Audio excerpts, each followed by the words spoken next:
Over the Pacific right now, satellites are tracking a heat signature that has already crossed a threshold only 5 events have reached since 1950. It already has a name: El Niño, confirmed and strengthening as of July 2026. Most people scrolling past the headlines this year have no idea it might outgrow every El Niño ever measured. Forecasters give it an 81% chance of ranking among the strongest El Niño events on record. Pacific sea temperatures are already 1.2 degrees Celsius above normal, and by September, some models show that number reaching 3.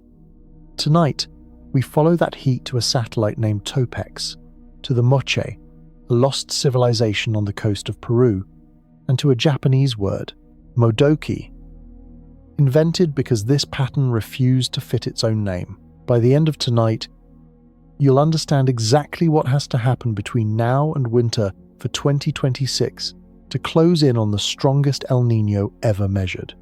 Satellites already have the shape of it. Sea level across the equatorial Pacific has begun tilting the same way it tilted in 1997. Except this time, the tilt is being measured while the event is still actively forming. Let's begin. In March of 2026, a routine reading from a buoy anchored in the equatorial Pacific crossed a threshold meteorologists check every single day and almost never see crossed. Sea surface temperature, 0.8 of a degree Celsius above normal, unremarkable on its own. By April, the number hadn't reversed. It had climbed. By July, it stood at 1.2 degrees above normal, holding steady for months, instead of correcting itself the way an ordinary warm spell does within weeks. Ordinary warm spells don't hold a shape. This one was starting to. Then satellites confirmed what one buoy alone could never prove. The warm water wasn't sitting in a single patch of ocean. It was already tilted, stretched across a wide arc of the open Pacific in the same basic shape a different satellite had photographed once before, in 1997, except this time, the tilt is being measured while the event is still actively forming, not reconstructed afterward from scattered reports. Some things are only too large to see, not too large to feel, just too large to see from anywhere a person could actually stand. Here's what separates this from an ordinary seasonal warning. Forecasters aren't only tracking warmth anymore, they're tracking the mechanism itself, the exact wind pattern that turns a warm patch into a basin-wide event. And by their own numbers, that mechanism still has months left to build. Some models, including one run by European forecasters, show the anomaly reaching 3 degrees above normal by September.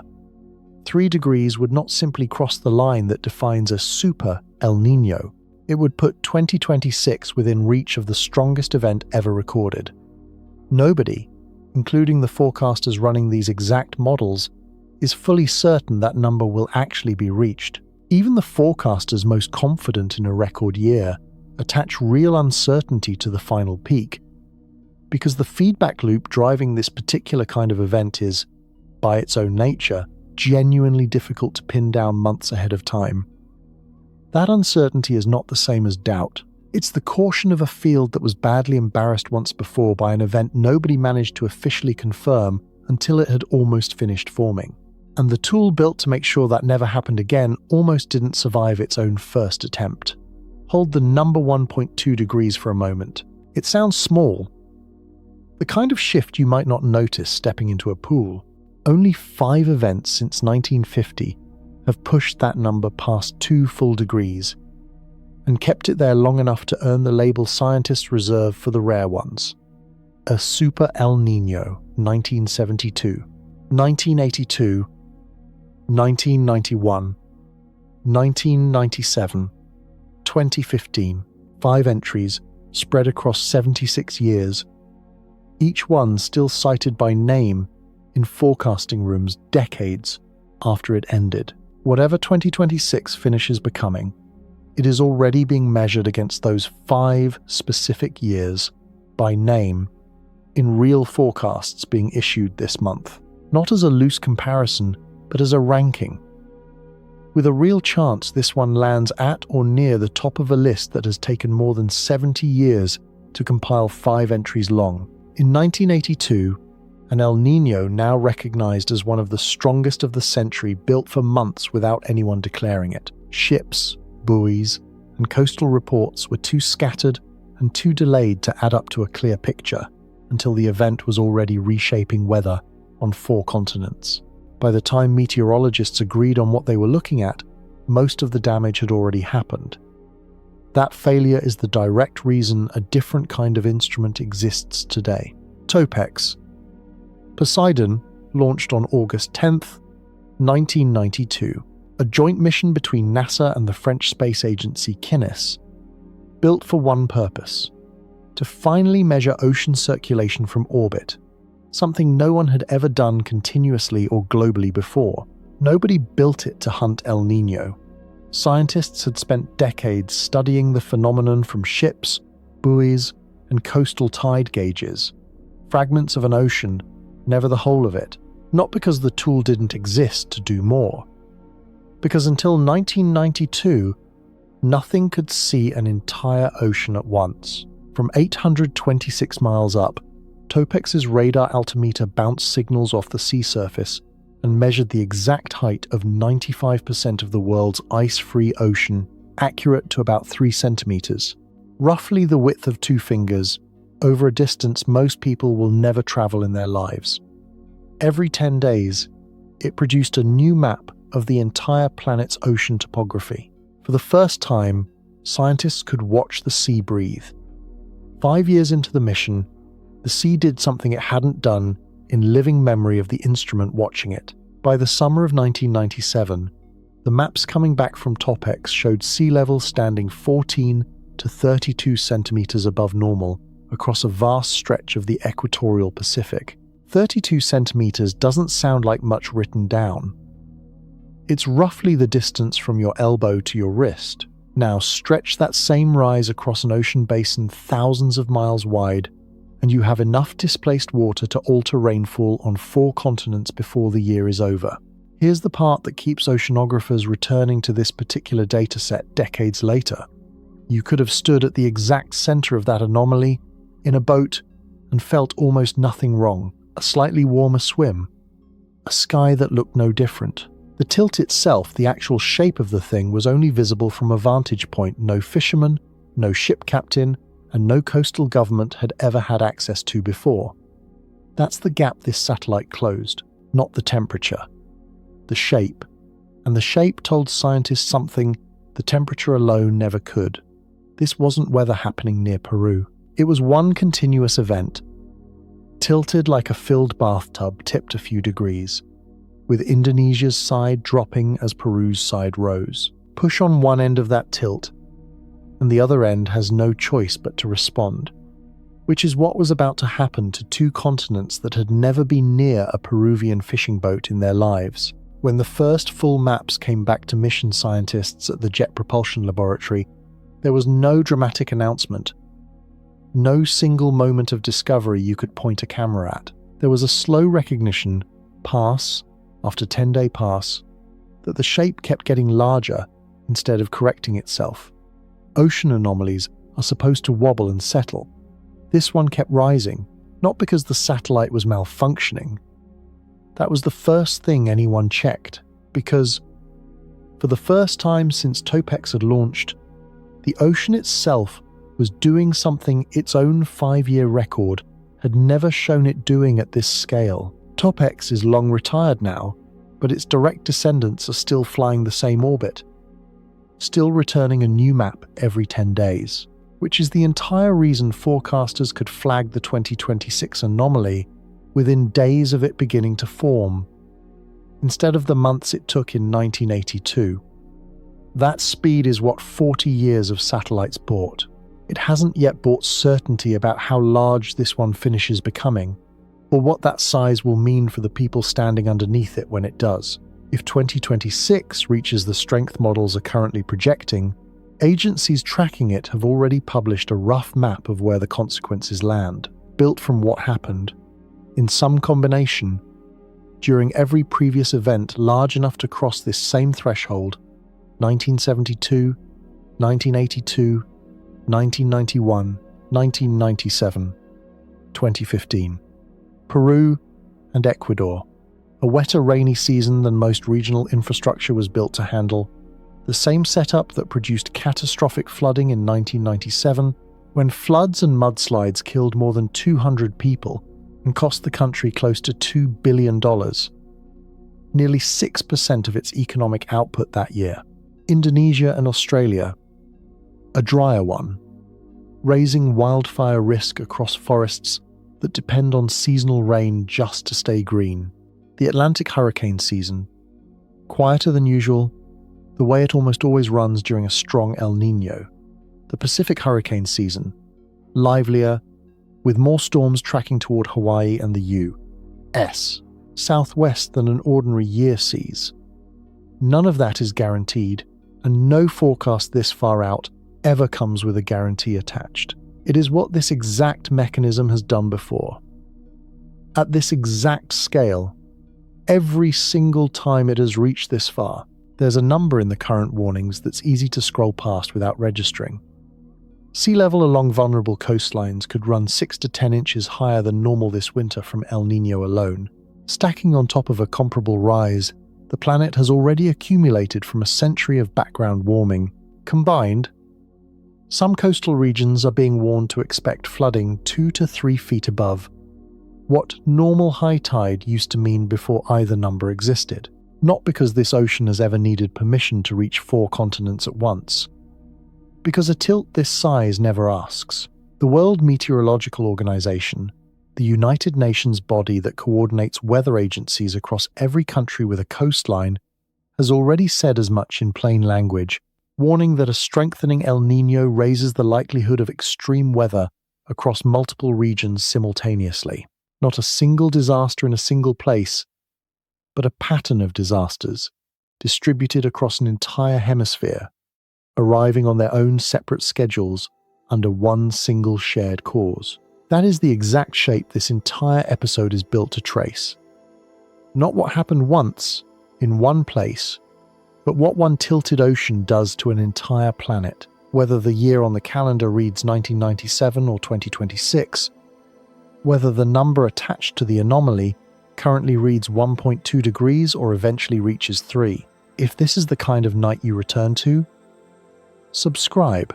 It helps this quiet universe keep growing. None of these forecasts are the strangest part of this story either.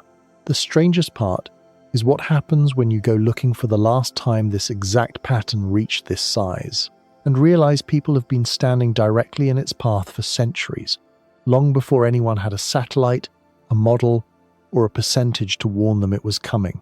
Long before any satellite existed to measure a single centimeter of ocean, sailors working the coasts of Peru and Ecuador already had a name for warm water arriving where cold water should be. Sometime in the 1600s, generations of fishermen noticed that a mild current would show up almost every year around the same season, warming the water just enough to be felt clearly against a wooden hull. It tended to arrive close to Christmas, reliably enough to set a calendar by. They called it El Niño de Navidad, the Christmas child. Not a warning, a season. For most of its long history, the phrase described something gentle and fully expected.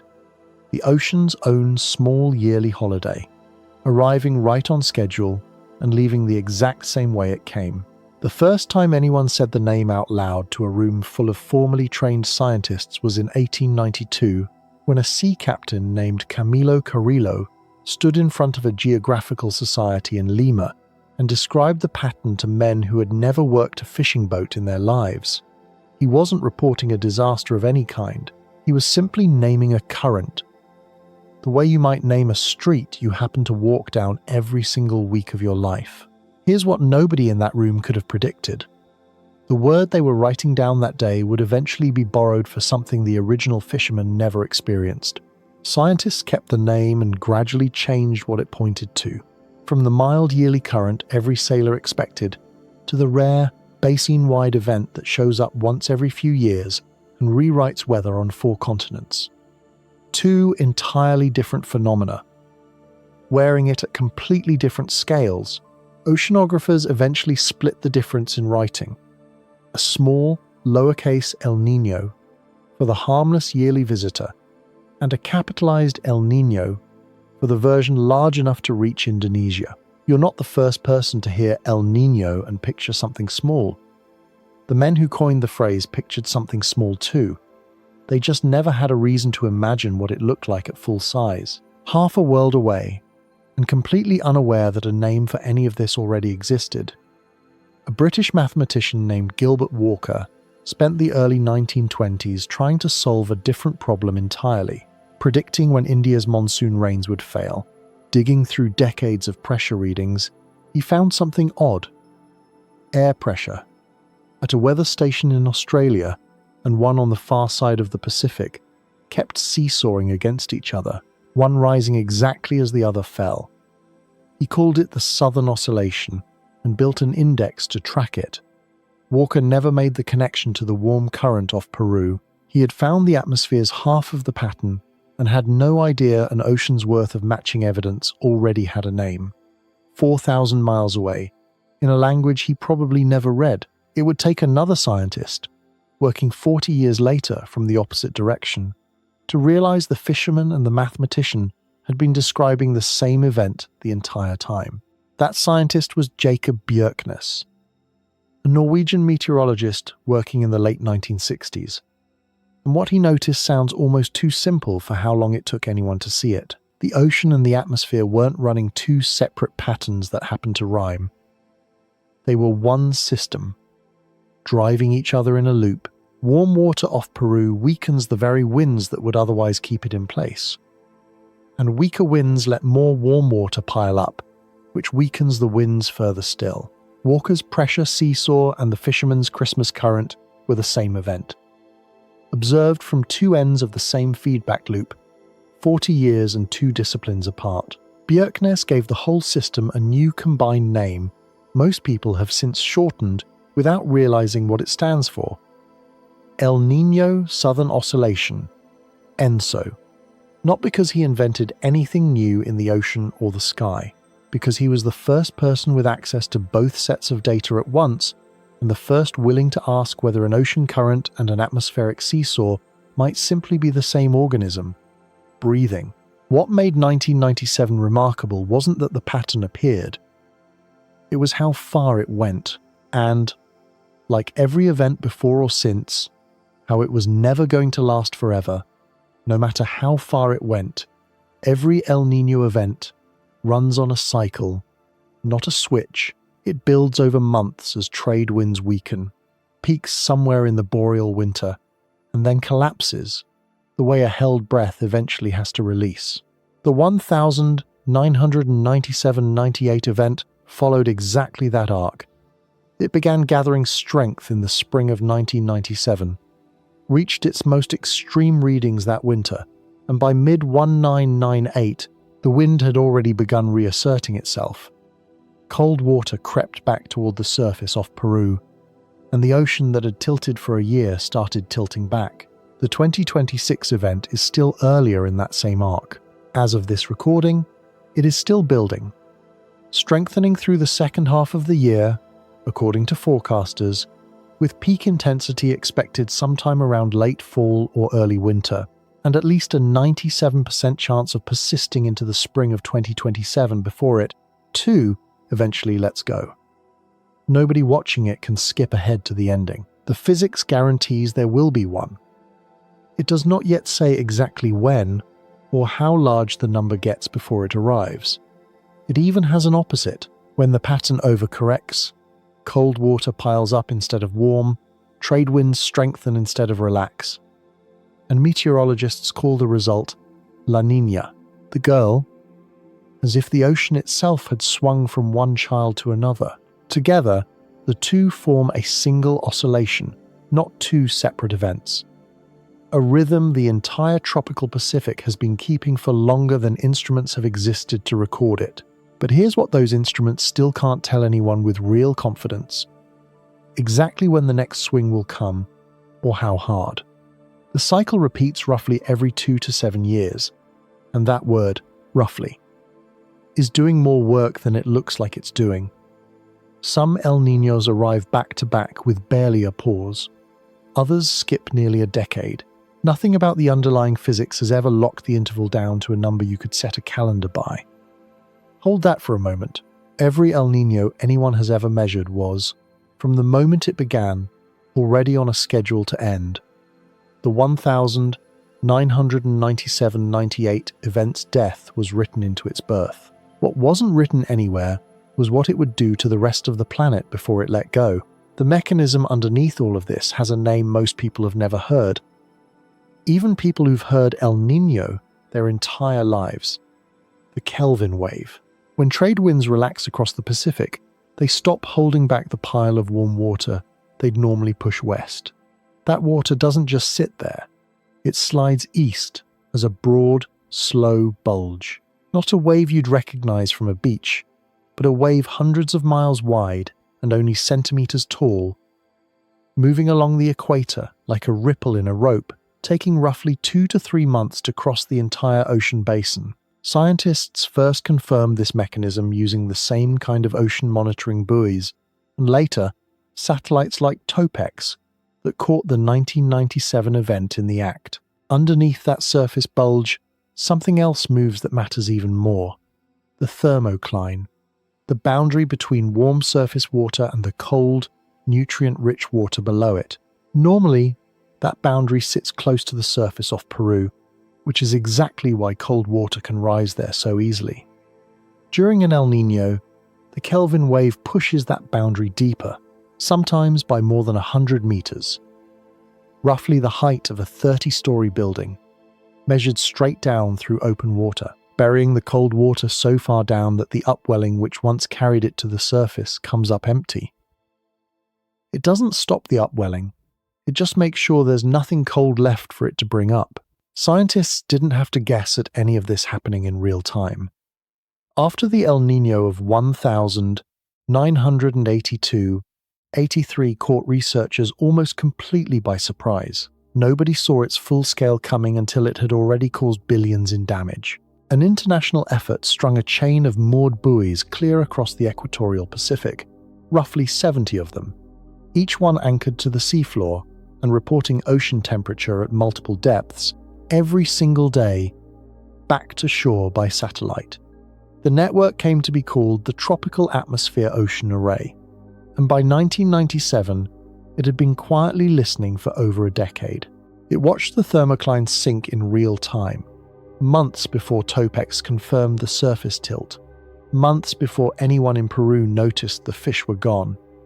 No single nation maintained it alone. The United States, Japan, and France each kept sections of that chain serviced, sailing research vessels out on rotating schedules to swap batteries, clean sensors fouled by months of salt and algae, and haul each buoy briefly out of the water before dropping it back onto the same anchor point. It was unglamorous, recurring maintenance work performed on a piece of infrastructure most of the world didn't know existed, in service of a signal nobody could yet be sure would ever matter.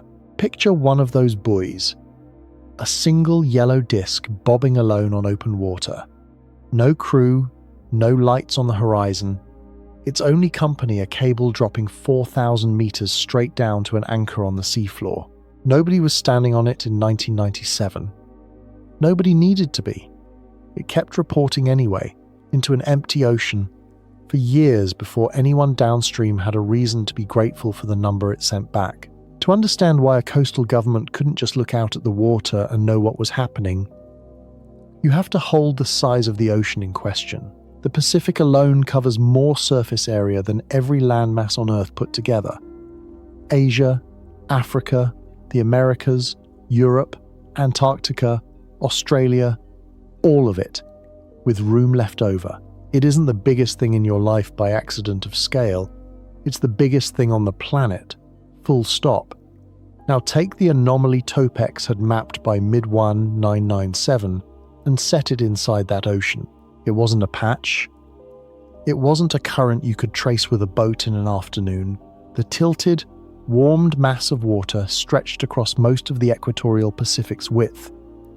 from the coastlines of Southeast Asia to the edge of South America. A single connected feature bigger than the country you likely live in, possibly bigger than the continent it sits on. You can drive across a country in days. You can fly across a continent in an afternoon. A commercial jet flying non-stop from Jakarta to Lima. A route that doesn't even exist because no airline has ever needed to connect those two cities directly, would spend the better part of a full day in the air and still only trace one line through the middle of what Topex was mapping in 10-day passes. This took the ocean the better part of a year to fully unfold, and even then, no person standing anywhere within it could have walked its shape, sailed its shape, or seen its shape, not because the technology to look didn't exist on the water, but because the thing being looked for was never going to fit inside a human vantage point to begin with. That's not a limitation of 1997. It's a limitation of standing on a surface at all. You have spent your entire life at ground level, inside a body that can see maybe 3 miles to the horizon on a clear day before the curve of the earth gently takes the rest away from you. Nothing is wrong with that vantage point. It simply was never built for this. Topex wasn't even the first attempt to build one that could. In 1978, NASA launched CSAT, the first satellite ever designed specifically to study the ocean from orbit, carrying an early radar altimeter meant to do roughly what Topex would later perfect. It worked.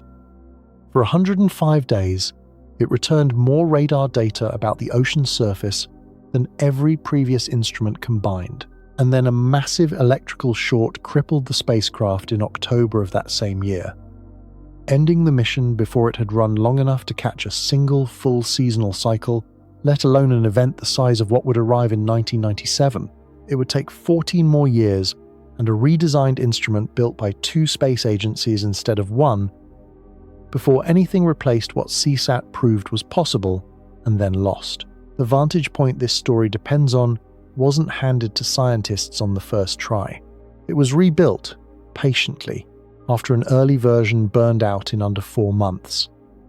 Height wasn't the only thing that changed. Color did too, and almost nobody was positioned to notice, because the shift happened in exactly the wrong place for human eyes to be looking. NASA's CYFS satellite, launched specifically to track ocean color from orbit, scanned nearly all of Earth's oceans every 5 days, measuring the concentration of chlorophyll, the pigment that makes phytoplankton, the microscopic algae at the base of the entire marine food chain, show up green against blue water. It wasn't the first instrument built for this.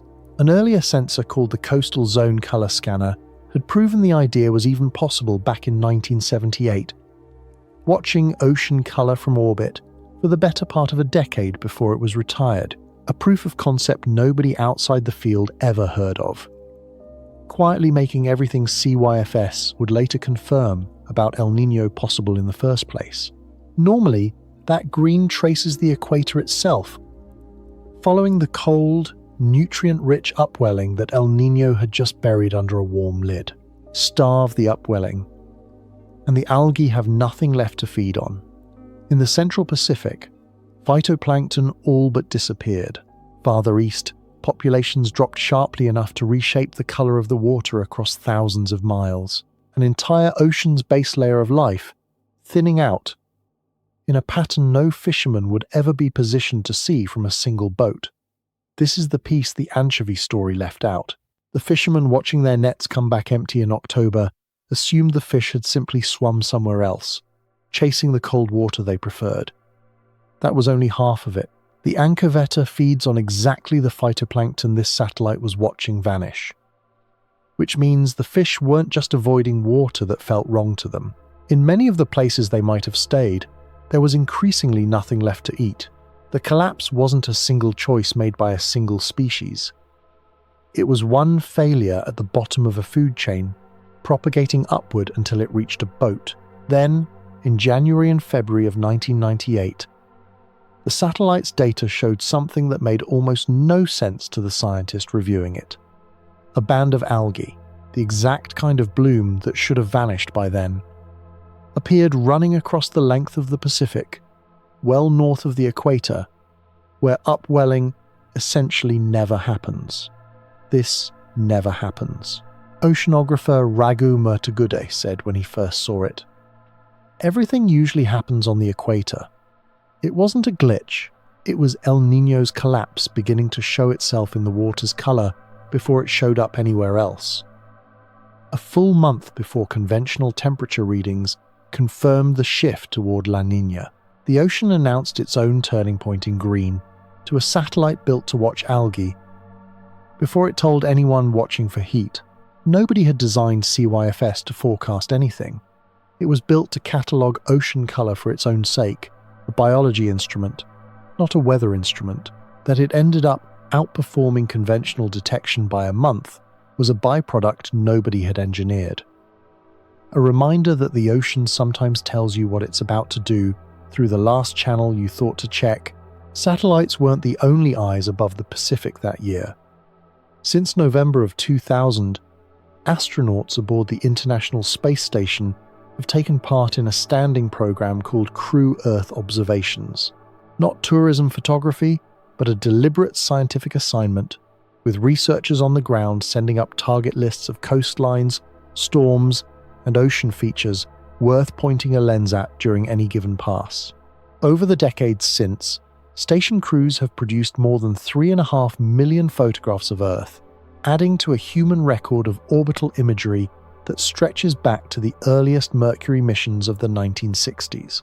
Astronauts are trained, specifically, to recognize the kind of transient event a satellite's fixed instruments might catalogue as data, but a human eye can frame as a single, legible photograph. A hurricane's eye, a volcanic plume, a bloom of algae spreading somewhere it normally wouldn't. You have never been trained to look for a tilt in an ocean. Almost no one has. It isn't a failure of attention.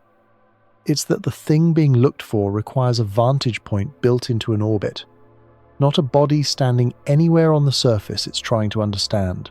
The astronauts who photographed the Pacific during those years weren't seeing something hidden. They were seeing something true that had simply never had an audience positioned to receive it before. Every one of those photographs, every satellite pass, every buoy reading was evidence of the same thing. A planet-sized event, running for the better part of a year, almost entirely unfelt by anyone standing inside it. Not because it was subtle, because scale and feeling don't travel together the way you'd expect them to. Here's what almost nobody considers when they hear, "You can see it from space." That phrase usually means something got so big it became visible. This event was different. It was never invisible because it was small. It was invisible because there was nowhere on the ground large enough to stand back far enough to take it in. That is the first honest answer to why this needed a satellite at all, but it's not the whole answer. And the second half is stranger than the first. 1997 wasn't even the most extreme shape this pattern is capable of taking, and the fully modern satellite record hadn't yet finished revealing that El Niño doesn't come in one size. It comes in at least two distinct shapes, discovered so recently that most people who lived through the 1997 event have never heard either name. And the ocean had been running some version of this pattern for at least 1,400 years before any instrument existed to notice it at all. Hold both of those facts at once for a moment. A pattern old enough to have shaped civilizations, and young enough, in terms of being actually understood, that its full classification is younger than the smartphone in most people's pockets. Understanding does not arrive on the same timeline as existence. Something can be reshaping your world for millennia and still be waiting, patiently, for the right instrument and the right question to finally bring it into focus. Nowhere absorbed the consequences of that warmth more directly than the reefs sitting inside it. Coral doesn't get its color, or most of its energy, from itself. It hosts a colony of microscopic algae called zooxanthellae living inside its own tissue, trading shelter for the sugars those algae produce through photosynthesis. A partnership that has run for longer than either species has kept written history, pushed the surrounding water even 1 or 2 degrees above its normal range for long enough, and that partnership breaks down from the inside. Not unlike the way your own body starts to fail long before its internal temperature reaches anything close to a lethal extreme. Heat damages the algae's photosynthetic machinery before it damages the coral directly, and the byproducts of that damage turn toxic to the coral tissue holding them. The coral's response is to evict its own algae, expelling the very partner it depends on to survive, which strips the reef of color and food at the same moment. That's what bleaching actually is. Not a coral dying of heat directly, a coral starving itself to escape a symbiosis that heat turned lethal. If you have ever seen a photograph of a bleached reef, white and skeletal against blue water, you are looking at exactly this collapse. By the time the 1997-98 warmth had spread far enough to qualify as the first bleaching event ever recorded on a global scale, reefs bleaching in the same window across the Pacific, the Indian Ocean, and the Caribbean, oceans that share no current, no wind system, nothing except a planet. Roughly 16% of the world's coral had died. Not damaged, dead. A number that took decades of accumulated growth to build and one overheated year to collapse. Australia's Great Barrier Reef, the largest living structure on the planet, bleached that same year on a scale researchers hadn't documented before. A preview of a pattern that would return more severely in the decades that followed. Coral that survives a bleaching event can, if the water cools back down quickly enough, recruit new algae and recover its color within months. Coral that stays bleached too long simply starves, and the limestone skeleton it leaves behind takes years to erode, a visible ruin long after the water temperature has returned to whatever counts as normal now. Not one reef, 3 oceans, no shared current between them, responding to the same warming atmosphere in the same calendar year, which is itself a kind of evidence. A local heat wave explains one reef. It doesn't explain 3 oceans bleaching in sequence, unless something considerably larger than any one current was moving through all of them at once. Reef scientists had a name ready for this kind of synchronized stress before 1998 arrived. They just hadn't yet seen it demonstrated at planetary scale. What that first global event proved, uncomfortably, was that coral reefs, separated by entire hemispheres, could be pushed past their thermal limits in the same season by a shared cause invisible to anyone standing on any one of those coastlines. The reefs didn't need to be connected by water. They only needed to be connected by an atmosphere that had just been handed the same extra heat, delivered from the same tilted ocean at roughly the same time. Reefs weren't the only thing responding to a system they had no way of perceiving as a system. Weather itself began behaving as if it had been given new instructions, because, in a sense, it had. Now add what that shifted heat does to the air moving above it. Warm water in the central and eastern Pacific pushes tropical thunderstorm activity east with it, and that shift changes the pattern of high-altitude winds circling the entire planet, not just the Pacific. Over the Atlantic, those winds translate into stronger wind shear, the kind of turbulence that tears a forming hurricane apart before it can organize itself. El Niño years reliably produce quieter Atlantic hurricane seasons. For this reason, while the same shift often does the opposite over the eastern and central Pacific, where warmer water and calmer upper winds let storms spin up more easily than usual. None of this required a new wind to be invented, or a new ocean current to appear from nowhere. It required one basin to change temperature, and physics reached out from there, hemisphere to hemisphere, ocean to ocean, without asking whether the places on the receiving end had ever heard the words El Niño before. Meteorologists have a name for this kind of reach. A teleconnection, weather correlated across a distance too vast for the two locations to be touching each other by any means except the shared atmosphere wrapped around all of it. The mechanism carrying that reach has its own name too. The Rossby wave. A slow, enormous ripple in the high-altitude jet stream, set in motion by the shifted tropical heat and radiating outward across entire hemispheres.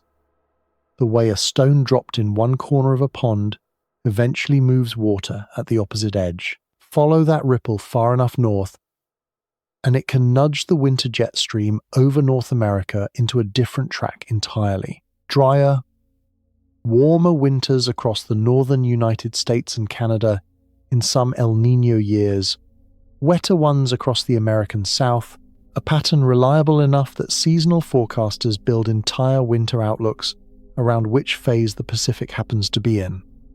That single wave, radiating outward from warm water off Peru, is doing more forecasting work for a farmer in Iowa or an insurer in Florida than most people realize when they hear a seasonal outlook mention El Niño conditions in passing. The phrase sounds like background noise on a weather broadcast. It is, more precisely, a reference to a Rossby wave already in motion, arcing across an entire hemisphere on its way toward a jet stream that hasn't decided yet exactly where it will settle for the winter. A meteorologist tracking a Pacific sea surface temperature anomaly today is, in effect, reading next winter's headline before the wave carrying it has finished crossing the hemisphere. You've never stood in two places on Earth at once. The atmosphere does it constantly, without noticing that it's remarkable. Trace the anchovy collapse all the way to its end, and it doesn't stop at a Peruvian dock. It barely starts there. Peru supplies roughly 1/5 of the entire world's fish meal, most of it ground from anchoveta, caught along this exact stretch of coastline. Fish meal isn't a boutique product. It's the protein base for farmed shrimp ponds in Southeast Asia, salmon pens in Norway, pig feed across Europe, poultry rations on farms that have never shipped a single product to South America and never will. Now follow the chain. Trade winds relax. Cold water sinks out of reach. The anchoveta leave. Boats come back empty. Catch falls 80% in a season. Peru's fish meal output drops with it. Global fish meal supply tightens overnight. Because one country was providing 1/5 of it, feed costs climb for a shrimp farm in Vietnam that has never heard the words El Niño. Pig farmers in a country that has never touched the Pacific absorb a price increase they can't explain and don't need to. A fish nobody outside Peru could identify by sight had, without meaning to, reached into feed troughs on 4 continents. Consider how strange that chain would sound to anyone standing at either end of it, without the middle explained. A shrimp farmer in Vietnam and a fisherman in Peru, connected by a market neither of them has ever visited. Tied together by a species neither of them has ever discussed with the other, their entire relationship mediated by a wind pattern 8,000 miles from both of them. Global supply chains make this kind of invisible dependency ordinary. The ocean simply happened to be the first thing large enough to demonstrate it at this scale. Behind the scenes of that price increase sits a debt few of the farmers paying it ever see. Peru's fishing industry runs largely on borrowed capital. Boats, processing plants, and export contracts financed years in advance against an expected catch.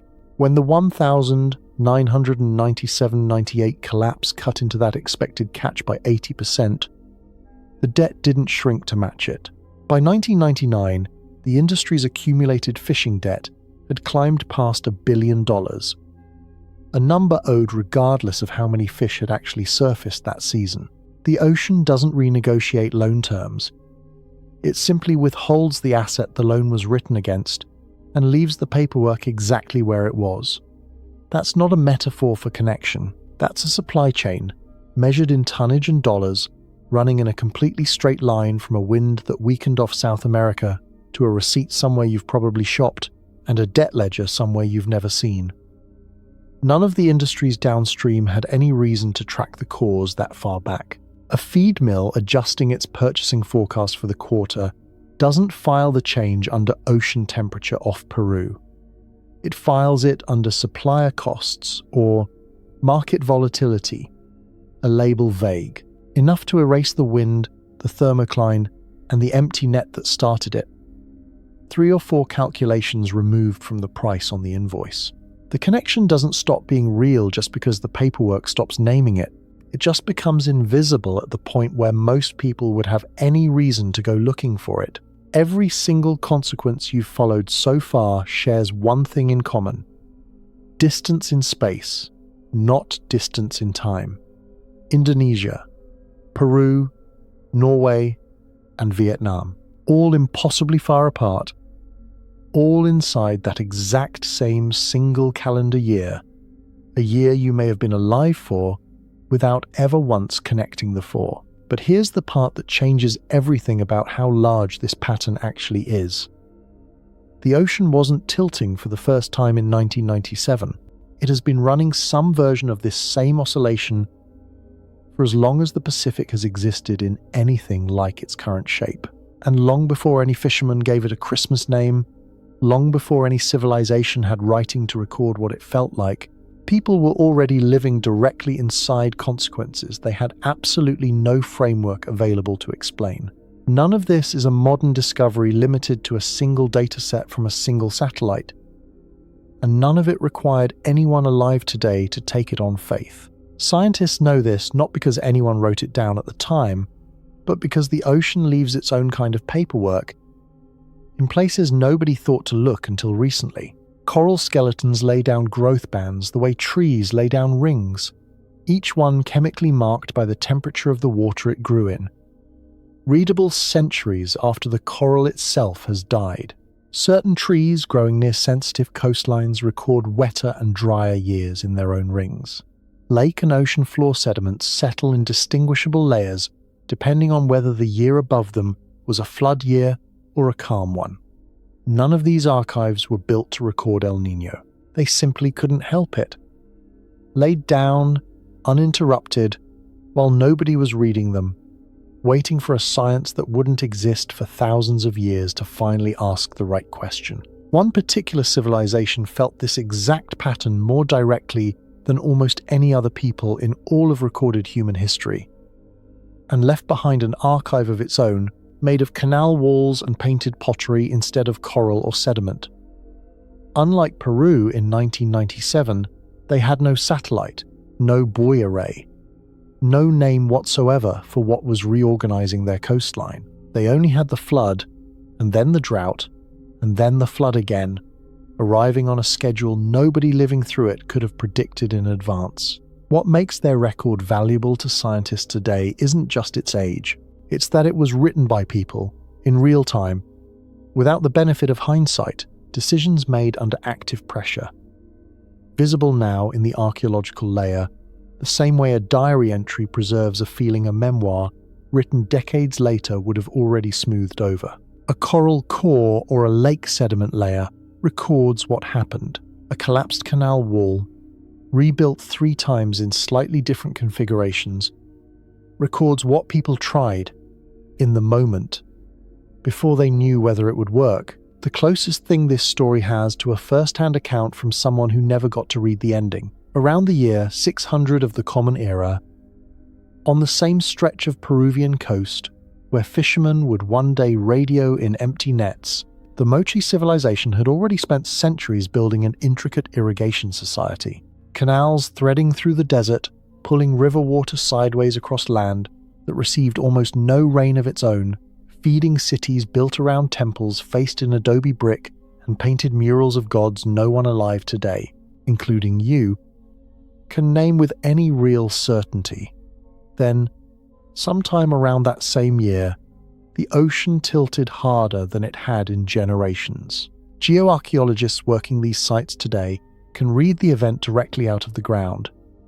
Sediment cores pulled from what were once moche, agricultural fields show alternating layers, wind-blown sand stacked directly on top of water-deposited silt, droughts stacked on top of flood, over and over, with no gentle transition between them. The irrigation canals themselves carry the same story in their construction.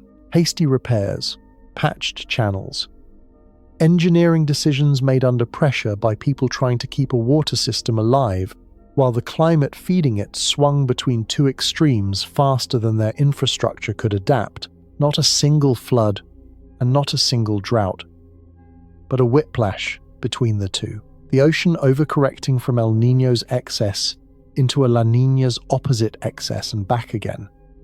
The same oscillation Topex would eventually photograph from orbit, playing out across farmland with nothing but silt and broken canal walls left to record it.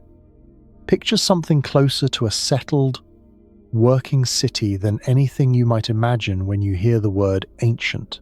This wasn't a small or improvised settlement caught off guard by weather. It was a mature, technically sophisticated society that had already spent centuries learning to bend a hostile desert into farmland. The scale of what they'd built makes the disruption land harder, precisely because so much careful engineering had already gone into assuming the climate feeding it would keep behaving the way it always had before. A reasonable assumption for centuries, right up until the year it stopped being one. Moche engineers had cut canals stretching for many kilometers across some of the driest desert on Earth, moving river water sideways across land that received almost no direct rainfall of its own in an ordinary year. A system precise enough to support cities, temple complexes, and a population large enough to leave behind one of the richest archaeological records in South America. It was not a fragile improvisation. It was generations of accumulated engineering, built for a climate that behaved consistently enough to plan around. The oscillation didn't need to destroy that system outright. It only needed to become inconsistent enough, often enough, that consistency stopped being a safe thing to plan around at all. The people living through that whiplash had no name for the pattern doing this to them. They had something else instead, a religion that increasingly turned toward the sea, and they had generations of accumulated skill at reading a coastline that had, until this point, always eventually rewarded that skill with a working harvest. If you were to walk through a museum collection of Moche pottery from the centuries before this period, you'd find it dominated by scenes of warfare, ritual combat, portraits of individual rulers, rendered with enough specificity that archaeologists can sometimes distinguish one face from another across different vessels. After the flooding intensified, something shifts in what the potters chose to depict. Marine imagery, fish, waves, sea gods, creatures pulled directly from an ocean that had just demonstrated exactly how much power it held over the people depending on it, becomes far more prominent in the archaeological record.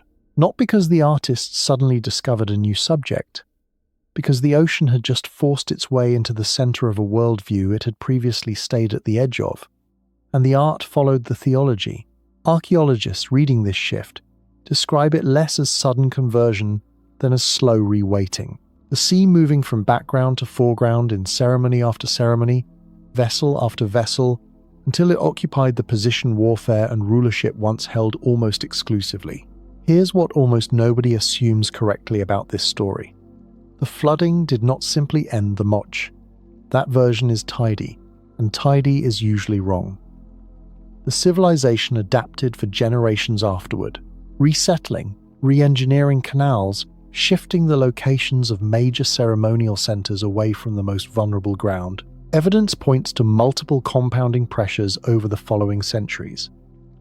Further climate extremes, social upheaval, and eventually the slow transformation of Moche society into the successor cultures archaeologists trace forward from it.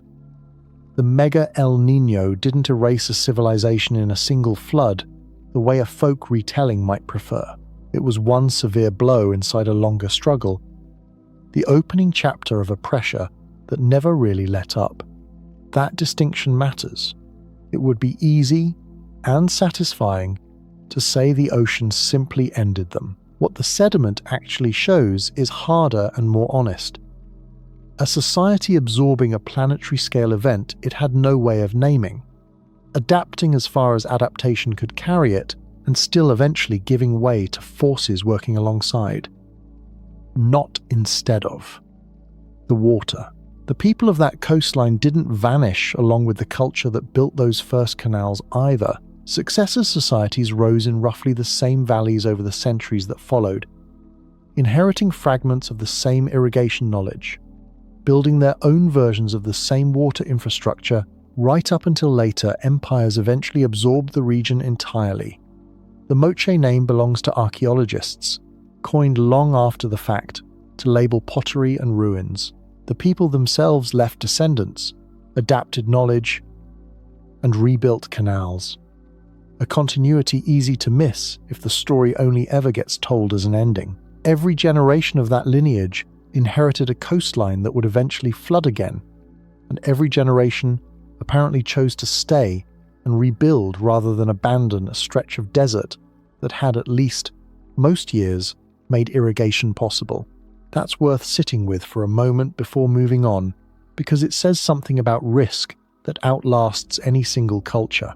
People tend to stay where the ordinary years are good enough to be worth the occasional catastrophic one, right up until the catastrophic ones start arriving too close together to recover from between them. Modern coastal communities living in flood-prone or drought-prone regions today make some version of that same calculation, usually without framing it in those terms at all, weighing an ordinary year's benefit against a rare year's cost. The way people facing this exact stretch of ocean have been quietly weighing it for at least 14 centuries. The version of this story most people already carry around. Ocean gets angry, civilization gets erased, moral delivered. Flatters the retelling far more than it honors what the ground actually shows. What the ground shows is slower, messier, and considerably more human. People absorbing a blow too large to fully explain, changing what they worshipped, rebuilding what had broken, and continuing imperfectly for centuries longer than the tidy version of the story ever gives them credit for. The Moch left behind pottery and canal walls for you to eventually read. Something else nearby left behind a far longer record, in a place nobody was trying to document anything at all, and you would never guess, looking at it, that it was a record of anything. High in the mountains of southern Ecuador, at more than 4,000 meters above sea level, sits a small lake called Laguna Palcacocha. Every time a severe El Niño drives intense rain into the surrounding hills, that rain tears loose, pale, mineral-rich sediment and carries it down into the lake, where it settles as a distinct, light-colored layer on the dark mud floor. Calm years leave dark, organic, rich sediment behind instead, layer by layer, undisturbed for millennia. The lake has been keeping a written record of flood years, the way tree rings keep a record of drought, except this record reaches back roughly 12,000 years. One of the longest continuous El Niño archives scientists have ever recovered from a single site. Reading those layers back, researchers found that this pattern hasn't run at a steady pace across all that time. Events were sparse for long stretches, then clustered more tightly together in others, the frequency itself drifting across millennia for reasons still being investigated rather than settled. Even the lake's testimony is contested. Some paleoclimatologists argue the layers reflect general storm activity rather than El Niño specifically, and that argument remains active in the scientific literature today, unresolved rather than papered over. Extracting that record isn't as simple as reading a stack of pages either. Researchers pull a cylindrical course straight down through the lake floor, sometimes many meters of continuous mud in a single sample, then slice it into thin, dated segments back in a laboratory, counting layers the way a forester counts rings, cross-checking uncertain stretches against radiocarbon dates pulled from buried organic fragments. It is slow, exacting work performed on material that looks, to an untrained eye, like nothing more than ordinary lake mud, and it has produced one of the most detailed flood histories of any single site on the planet, from a place no ancient civilization ever thought to leave a written record about at all. There is no equivalent record on the Peruvian coast itself, where the archaeological trail runs through pottery and canal walls instead, which is part of why researchers travel to a remote Andean lake at all, hunting for the one kind of geology patient and undisturbed enough to have kept an unbroken calendar this long. A coastal desert erodes, rebuilds, and gets built over by later generations, its own history constantly overwriting itself. A quiet, oxygen-poor lakebed at high altitude does none of that. It simply keeps adding one thin layer after another, undisturbed, for as long as the lake itself continues to exist. the geological equivalent of a witness who never once looks away, never once falls asleep, and never once decides a particular year wasn't worth recording. Nobody living near that lake across those 12,000 years ever knew they were building an archive. Each flood simply happened, sediment simply settled, and the lake simply kept doing what lakes do after a heavy rain. The record exists entirely by accident of geography and geology, a lake positioned exactly where intense El Niño rainfall would reliably reach it, at an elevation cold and still enough to preserve fine, undisturbed layering for longer than almost anywhere else on the continent. Hold that for a moment. 12,000 years of flood layers, and scientists still can't fully agree on exactly what the mud is telling them. Not because they haven't looked closely enough, because the pattern really is that difficult to pin down. Even with an unbroken record longer than most civilizations have existed, stack these timelines against each other and something becomes hard to unsee. Sailors named a mild version of this pattern in the 1600s. A mega El Niño reorganized the Moche coastline 1,000 years before that. A lake in the Andes had already been recording floods for over 10,000 years before either of those events happened, and the satellite that finally photographed the whole shape of the thing arrived only in 1992. A sliver of time so thin against the rest of this record that Topex effectively caught the tail end of a pattern older than agriculture in the Americas. Some things are only too large to name. Not too large to feel, just too large to name, until someone finally hands you the right word for what you already knew was happening to you. Every culture in this story felt real consequences from a system none of them could see whole. The Moche felt it in flooded canals. Peruvian sailors felt it as a warm current worth naming after a holiday. A lake felt it as sediment nobody would examine for thousands of years. Feeling something and understanding its true shape have never been the same skill. And for most of human history, only the first one was available to anyone standing on the ground. Consider what each of those witnesses actually had access to. A sailor had a single deck, a single stretch of coastline, and a memory of previous Decembers to compare it against. A Moche engineer had a single valley and a canal system he could repair, but never redesigned fast enough to outrun the pattern breaking it. A lake had no awareness at all. Only physics, sediment settling exactly as gravity and rainfall dictated, indifferent to whether anyone would ever come looking. None of them had the one thing that would have let them compare notes: distance, the exact thing an ocean this size requires in order to be read as a single event, instead of 100 unrelated local troubles. That gap didn't close because people got better at feeling the ocean. It closed because, eventually, something left the ground entirely.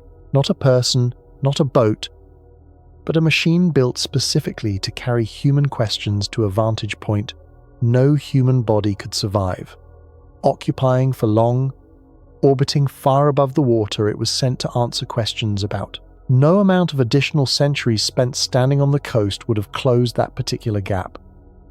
Only leaving the coast entirely, permanently, structurally, ever could, which is, in its own quiet way, the entire argument this episode has been building since its very first sentence. But leaving the ground didn't finish the job. It just revealed how much more complicated the shape actually was, starting with the discovery that El Niño had been doing the work of two different phenomena, wearing a single name for as long as anyone had been using it. If you learned about El Niño in school at any point in the 20th century, you likely learned about only one version of it. For most of that century, everyone studying this pattern, Bjerknes included, treated El Niño as a single kind of event, varying in strength but not in fundamental shape.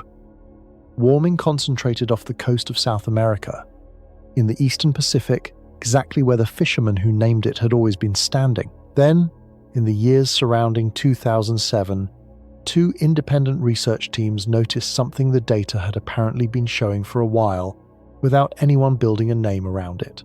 Some El Niño events didn't peak off Peru at all. Their warming centered instead in the middle of the Pacific, 1,000 miles or more from the coastline the whole phenomenon had originally been named after, producing a noticeably different pattern of global rainfall and pressure shifts than the classic eastern version. Japanese researchers gave this second type a name that has never fully translated into English. Modoki, meaning something close to similar but different, and admission, built directly into the word, that this version resembles El Niño closely enough to share its name, and diverges from it enough to need one of its own. Scientists now sort events into Central Pacific and Eastern Pacific types, each with its own signature of which regions flood, which regions dry out, and which continents barely notice anything happened at all. The distinction isn't academic trivia. A Central Pacific event tends to nudge global weather patterns in a noticeably different direction than an Eastern Pacific one, shifting which parts of North America see a mild winter versus a harsh one, altering typhoon tracks across the Western Pacific, changing which coastlines actually get the rainfall relief. A classic El Niño usually brings to drought-prone regions. Treating every event as identical, the way forecasters effectively had to for most of the 20th century, meant occasionally preparing for the wrong consequences entirely, bracing a region for flooding that a Central Pacific event was never going to deliver, or missing drought risk in a place a textbook El Niño would have spared. The 1997-98 event, the one large enough for a satellite to photograph its full outline, the one this entire night has followed, was a canonical Eastern Pacific event, close to the archetype the fisherman had originally named. It is not, it turns out, the only shape this pattern is capable of taking. It was simply the shape most visible the year humanity finally had a tool positioned to see the whole ocean at once. There's a strange kind of luck buried in that timing. Had the satellite era begun during a run of Modoki-type events instead, El Niño's public reputation might have formed around a completely different set of consequences. Different coastlines flooding, different continents drying out, a different archetype fixed in the popular imagination before anyone had the vocabulary to explain why some years didn't seem to match the pattern at all. The classification itself only became possible once enough satellite-era events had accumulated to compare against each other. A single instance of anything, however well measured, can't reveal a category. It takes repetition, several tilts, several shapes, laid side by side across enough years before a pattern like Modoki stops looking like noise and starts looking like a second, distinct phenomenon wearing a familiar name. Given everything satellites, buoys, and over a century of accumulated science have made visible, you'd expect El Niño to be reliably predictable by now. It mostly is, except for one recurring blind spot that shows up at almost exactly the same point on the calendar, year after year. Forecasters call it the spring predictability barrier. Every year, sometime between March and June, the ocean-atmosphere coupling that drives the entire oscillation weakens on its own, for reasons tied to the seasonal cycle itself rather than to El Niño specifically. Weaker coupling means the signals models depend on, the ones that, in other seasons, let researchers project confidently months ahead, become faint and unreliable for exactly this stretch of the year. A forecast issued in February can be trustworthy. The same model, run in April, frequently isn't, even using the same data pipeline and the same underlying physics, not because scientists haven't tried to fix it. Entire research programs exist solely to push predictive skill past this seasonal wall, and recent work combining ocean and atmospheric data together has started to chip away at it. But the barrier itself hasn't vanished, and it lands at the worst possible moment. Spring is precisely when farmers, insurers, and governments across the Pacific Rim most need to know what the coming months will bring, and precisely when the forecast is least equipped to tell them. Think about what that means for someone whose entire planting season depends on the answer. A farmer deciding which crop to sow in April, in a region where El Niño tends to bring drought, is making that decision during the exact window when forecasters have the least confidence in what the ocean is about to do. The barrier isn't an inconvenience buried in a research paper. It's a gap that lands directly on the people whose livelihoods depend on knowing, months in advance, which version of the year is coming. The same structural blind spot in the instruments that replaced the fisherman's guesswork just moved to a different point on the calendar. There's something almost fitting about where the barrier falls. Spring is the season of beginnings, the point in the year everyone least wants to be told, wait and see. And spring is exactly when this system, for reasons still not fully explained, goes quiet on the question everyone most wants answered. The barrier doesn't discriminate by how sophisticated the model attempting to see past it happens to be, either. Even the most advanced ensemble forecasting systems currently running still show reduced skill crossing this exact stretch of the calendar. Insurers face a version of the same problem from the opposite direction. Pricing a policy against flood or drought risk months in advance means pricing against a forecast that is, by the nature of the calendar, least reliable at precisely the moment those policies typically get written. The barrier doesn't just cost farmers a planting decision, it costs entire industries a season of genuine confidence. Replaced instead with probability ranges wide enough to leave real money exposed on either side of the bet. Here's the question that keeps climate scientists up at night, and it doesn't have a settled answer. Does a warming planet make events like 1997-98 more common, more severe, both? Genuinely possible? Neither. The event currently building through 2026 is, whether researchers wanted it or not, about to become a live data point in that exact argument, and its final size won't settle the debate on its own, no matter which direction it lands. Some climate model projections suggest extreme El Niño and La Niña events could become roughly twice as frequent by the end of this century, under high-emission scenarios shifting from occurring once every 20 years or so to once every 10. Other models, built with equally serious physics and equally careful assumptions, don't agree on that outcome, or on which flavor, Eastern Pacific or Central Pacific, would become more common, or by how much the intensity would actually shift. This isn't scientists being evasive, it's scientists being honest about a system with an unusual number of moving, interacting parts: ocean heat content, wind patterns, the very Walker circulation Bjerknes named, all changing simultaneously as the planet warms, in ways that don't cleanly separate from each other inside a model, reducing El Niño's future to a single number. More frequent, less frequent, stronger, weaker. Flattens a genuinely unresolved scientific question into a headline it doesn't currently support. Part of the difficulty is that the ocean driving all of this doesn't warm evenly. Heat doesn't spread through the Pacific like dye through still water. It depends on currents, depth, salinity, and wind patterns that are all shifting at the same time. The background temperature climbs, which means the very engine that produces El Niño in the first place is being modified while it's still running.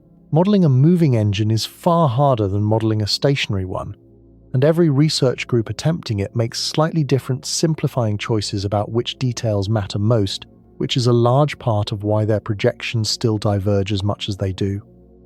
Even the instruments that caught 1997 in such detail weren't built to answer a question about decades of future change. Topex and its descendants were designed to measure what the ocean is doing right now with extraordinary precision, pass after 10-day pass, turning 3 decades of that record into a confident statement about the year 2100 asks those measurements to do something much harder than the job they were originally built for, which is why the honest answer, for now, stays open rather than closing into a headline. Climate scientists sometimes describe this as the difference between weather and climate literacy. Knowing exactly what an ocean did yesterday tells you comparatively little about what an entire climate system will average out to decades from now, even when the yesterday in question was measured to the centimeter. Every additional year those satellites keep flying adds one more data point to a record that is, on the timescale climate itself operates on, still remarkably young. 3 decades sounds substantial measured against a human career. Measured against a phenomenon that has been running for at least 1400 years, it barely qualifies as a single glance. Tonight will not resolve that question either. Nobody currently alive can. Sit with that for a moment, because it's worth sitting with rather than rushing past. A phenomenon old enough to reshape a civilization, precise enough to be measured in centimeters from orbit, and still, after more than a century of dedicated study, capable of producing genuine disagreement among the scientists who study nothing else. That's not a failure of the research. Some systems resist being fully known even after every reasonable tool has been pointed at them, not because the tools were wrong, but because the system itself is built from feedback loops complicated enough to keep surprising the people measuring them. El Niño is one of those systems. This episode has followed satellites, buoys, sediment cores, and centuries of written history into its shape, and the honest ending of that search isn't a single clean number. It's a pattern that keeps some of itself in reserve, no matter how far away you stand to look at it. There's a particular kind of comfort available in that admission. If you let yourself find it, a universe that resolved every mystery the moment enough instruments were pointed at, it would be a smaller, more predictable place than the one that actually exists. One where wonder eventually runs out, where every question converges to a textbook footnote and stays there. This ocean has refused that ending for over a century of dedicated attention. Somewhere in that refusal is a kind of promise. There is still something here worth returning to, still a shape not fully drawn, still work left for whoever picks up the instruments next. It also means the fishermen who first named this pattern, centuries before anyone owned a satellite, weren't standing at the beginning of a simple ignorance that science has since fully corrected. They were standing at the beginning of a question that is still, in meaningful ways, exactly as open now as it was in the 1600s. Better measured, better modelled, considerably better understood in its mechanics, and still, at its outer edges, genuinely unresolved. Progress, in this particular field, has never looked like a door swinging open to reveal a finished answer. It has looked like a series of increasingly precise questions, each one replacing a cruder version of itself. Every generation along that timeline has added its own layer of understanding without ever quite reaching the bottom of the pattern. The fisherman added a name. Walker added an atmospheric mechanism. Bjerknes added a unifying theory. Topex added a shape. The satellite lineage since has added 3 decades of continuity. None of those additions closed the question. Each one simply moved the unresolved edge a little further out, which is, on reflection, most of what genuine scientific progress ever actually looks like. Go back to the coastline in early 1998 though, and none of that uncertainty mattered yet. The tilt was still collapsing in real time, and the collapse itself had its own chain reaction still working through it. Imagine, for a moment, standing where you can watch it happen, a single slope above a Peruvian coastal town, saturated far past what it was ever built to hold, finally gives way. The mud doesn't stay on the hillside. It reaches the river below within minutes. And the river, already swollen from weeks of rain no drainage system was designed to carry, breaks its banks before morning. Meanwhile, a bridge downstream that has held for decades takes on a current it was never engineered for, and the concrete footing on its northern side begins to fail. Families near that bridge have perhaps an hour of warning, sometimes less, carried mostly by neighbours shouting from higher ground rather than any official alert. The road washes out next. Meanwhile, the closest working clinic sits on the far side of the same river, now uncrossable, and patients who would have reached it in 20 minutes the week before have no way to reach it at all. Standing water pools where crops used to grow, and within days it becomes exactly the kind of still, contaminated water that mosquito-borne and waterborne disease need to spread. Cholera cases begin climbing before the flood itself has even finished receding. None of this required anything exotic. Saturated ground, a river, a bridge built for a smaller current than the one arriving, Each failure created the exact condition the next failure needed, in a chain that started with wind weakening 8,000 miles away and ended with a family standing on a rooftop watching water take a road they'd driven their whole lives. Meanwhile, the same pattern was repeating in dozens of other towns along the same stretch of coastline, each one experiencing its own version of the identical chain. A saturated slope, a swollen river, an undersized bridge, a clinic cut off, independently, almost simultaneously, without any of them needing to coordinate or even know about each other's collapse. That's what it means for a cause to operate at the scale of an ocean rather than a storm. A single storm produces one chain reaction in one place.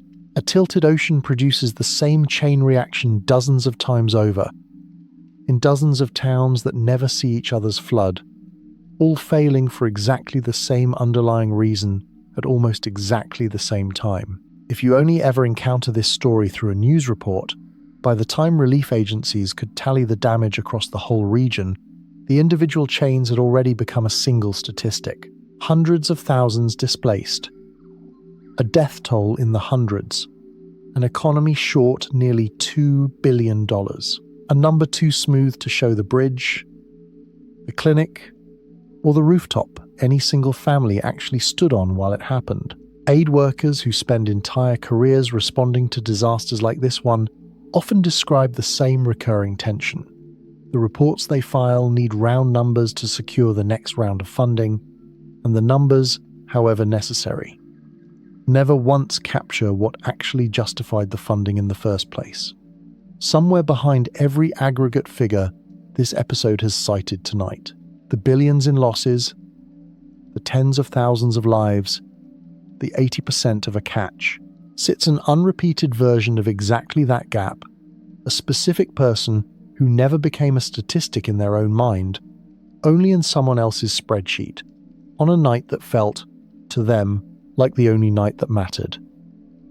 Statistics are built to compress exactly this kind of detail out of a disaster, and there's a real cost to that compression. A number like 200 dead is accurate, and, at the same time, incapable of carrying a single one of the actual mournings it represents. The specific bridge, the specific hour of warning, the specific decision a specific family made about whether to leave a home they'd spent decades building. The ocean's tilt produced the statistic. It never produced anything as clean as a statistic on the ground where it actually landed. Step back from Peru for just a moment, because there's something buried in that chain reaction that isn't really about the ocean at all. You, personally, have never once seen your own circulatory system as a single connected shape either. Not because it's hidden from you, but because you exist entirely inside it, the same way those fishermen existed entirely inside a tilted ocean. They could only ever feel one dock at a time, one season at a time. You know your own pulse well. You have never once watched, from any vantage point at all, blood moving through the whole living map of vessels carrying it through you right now, this very second. The scale that would let you see it whole is a scale no eye sitting inside a living body was ever built to reach, no matter how closely you happen to pay attention. That's not a flaw in you, specifically, or in anyone else who has ever lived. It's the exact same limitation Topex was built to solve for an ocean instead of a body. The plain fact that some systems can only be fully understood from outside themselves, and you are never going to be outside your own body, the way no fisherman in 1997 could ever be outside the Pacific. Doctors solved a small piece of this the same way oceanographers did, by building instruments that could stand outside the system and look back in. An MRI, an ultrasound. Each one is a modest version of the same trick Topex performed on the Pacific, borrowing a vantage point the body itself could never generate on its own. You've likely had a piece of your own interior mapped by exactly this kind of outside instrument at some point in your life, and probably thought no further about how strange that actually is. A machine, external to you, showing you a shape you have never once been positioned to see directly. of a thing you have lived inside every day since before you could form a memory. Some systems can only be understood from a vantage point their own parts will never occupy. You are, right now, standing inside several of them at once, and some of those systems have already had their own version of a satellite built to look back in on you. Notice too that none of this required you to feel broken or incomplete for lacking a vantage point evolution never had reason to build into you. There is nothing to fix here, and nothing that was ever missing. Eyes that could see their own retina, or a heart that could watch itself beat from the outside, would have offered no survival advantage worth the cost of growing them. The blind spot isn't a flaw in the design, it's simply what every design built from the inside out looks like, whether it belongs to a body, a fishing economy, or an ocean. If you assumed 1997 was a final act, it wasn't. It couldn't have been. The whole point of an oscillation is that it keeps oscillating, whether or not you happen to be watching. In the years and decades since that satellite first mapped the tilt in full, the same basic pattern has returned again and again, in different strengths, different flavors, different combinations of which coastlines flood and which ones dry out.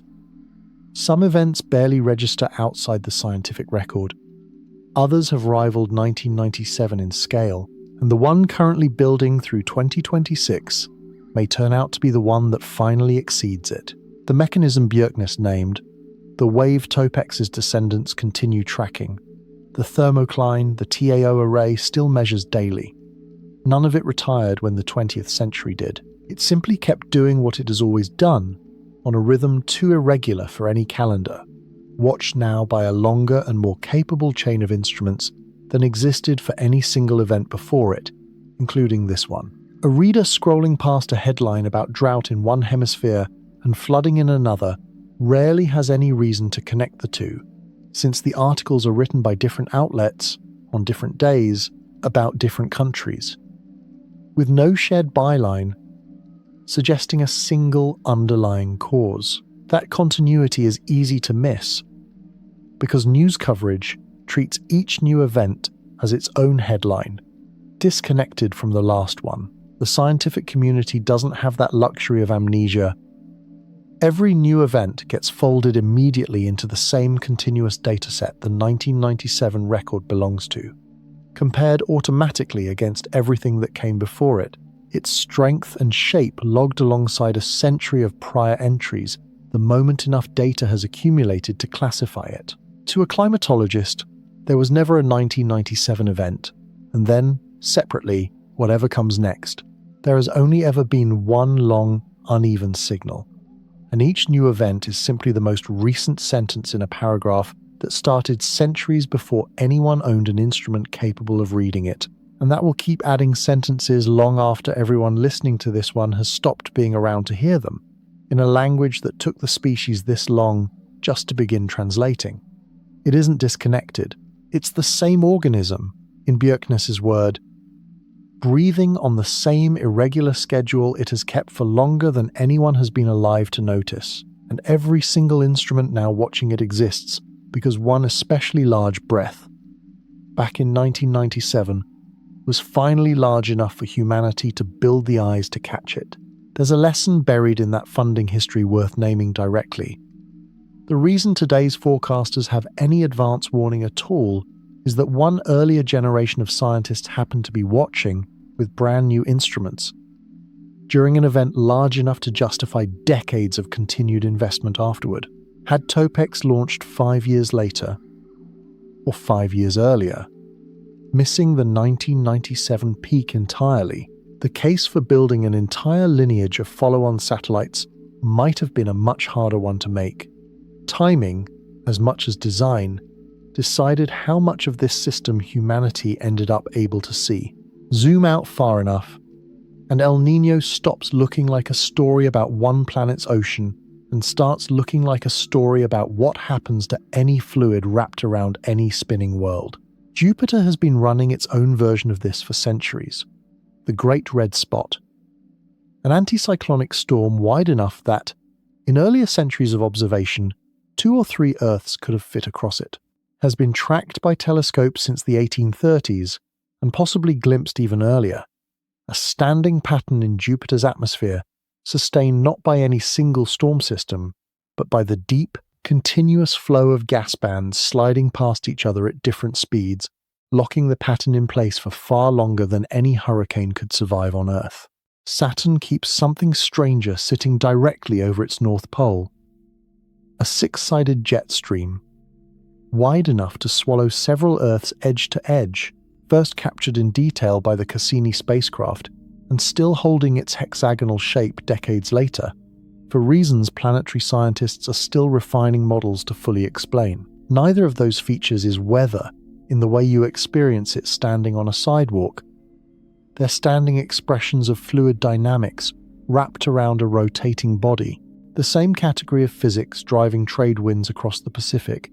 Expressed at a scale and duration Earth's thinner, water-heavy atmosphere doesn't sustain in quite the same way.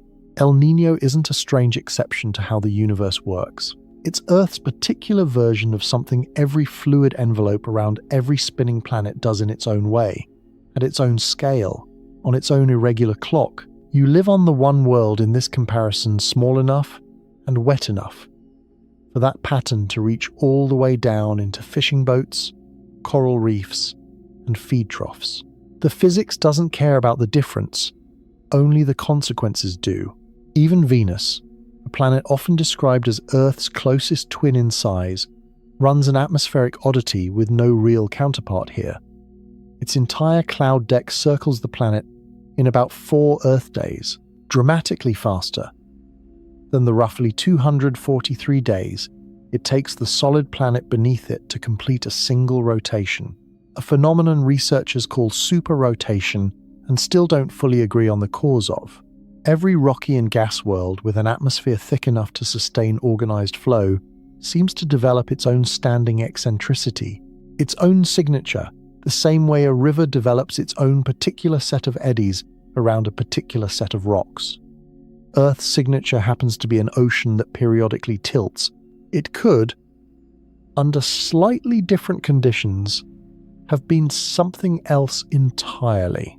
And somewhere else in this same solar system, it is on Jupiter, on Saturn, on Venus, each world running its own particular flavor of the same underlying physics that gave Peru an empty fishing net in October of 1997, translated into gas instead of water, centuries instead of months, a storm instead of a current. Whatever you assumed happened to Topex, Poseidon, after 1997, it didn't retire the moment its most famous discovery finished making headlines. It kept flying, kept measuring, kept sending back a new map of the world's oceans every 10 days. For years, after 1997 had stopped being anyone's lead story. When Topex finally aged out, Jason 1 picked up the exact same orbital track in 2001, close enough that engineers could cross-calibrate the two instruments against each other for months before retiring the original.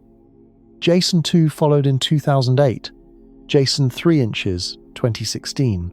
A newer mission carrying the name of the oceanographer who helped build the whole program, Sentinel-6 Michael Freilich, extended the record further still.